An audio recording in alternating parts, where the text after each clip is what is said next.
there's been a debacle on YouTube between the YouTube atheists. And we already know what the debacle was about. It was about Thunderfoot and Dawa films primarily.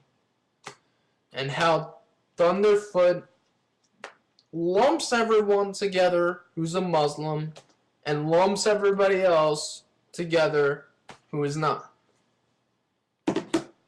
He quote mines Dawa films, and all Dawa films does is peacefully retaliate. He never actually sentenced a threat towards Thunderfoot, in my opinion.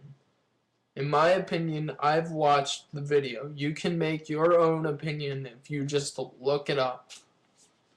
But the fact is that even if he did threaten Thunderfoot, it does not mean that all Muslims are bad people.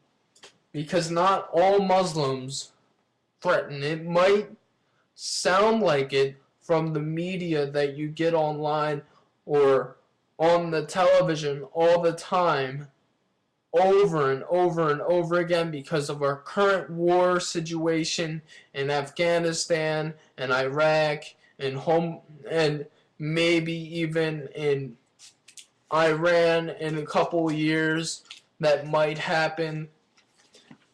Not all Muslims are the same way, and not all Muslims believe in the same thing. Oh yes, that might sound weird, but they don't. They see the Bible or the Quran in a different way than their fellow Muslims.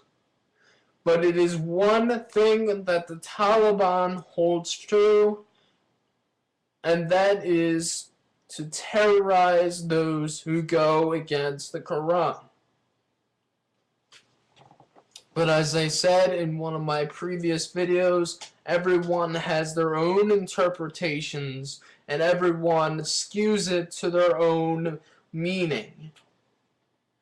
Religion is a tool to divide us, and that is why I am against it.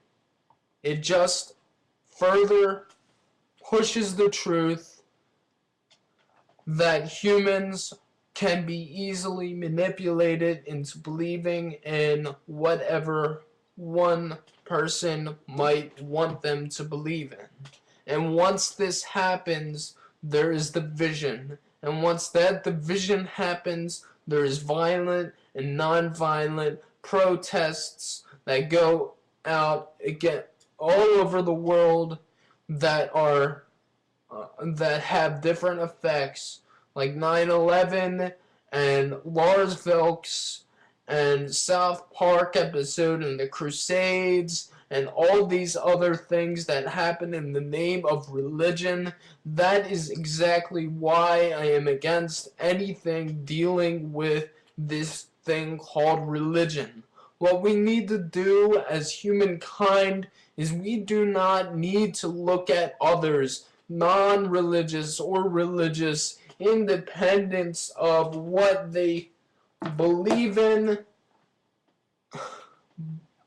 No, independence of what they might believe in, but independence of who they are and what they represent themselves to be.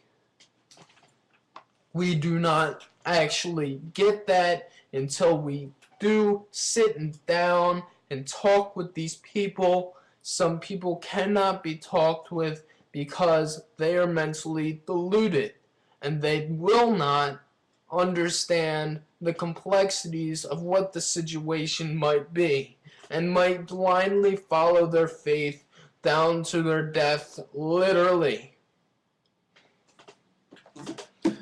There are many Christians that disagree with the other Christians out there that might be taking their Bible a little bit more literally than the moderate Christians out there. And yes, there are moderate Christians, because almost every one of my friends are moderate Christians. and I do not lump them together in one group. They are all individuals, and they all have rights, and they all have wrongs in their whole entire being. Now, what I ask of you is not to be like the people that lived before us and profile against someone just because of their religious depiction of whatever they might believe in, but who they are and what they do believe in. And let's not look at the color of their skin. Let's not look at what race they are.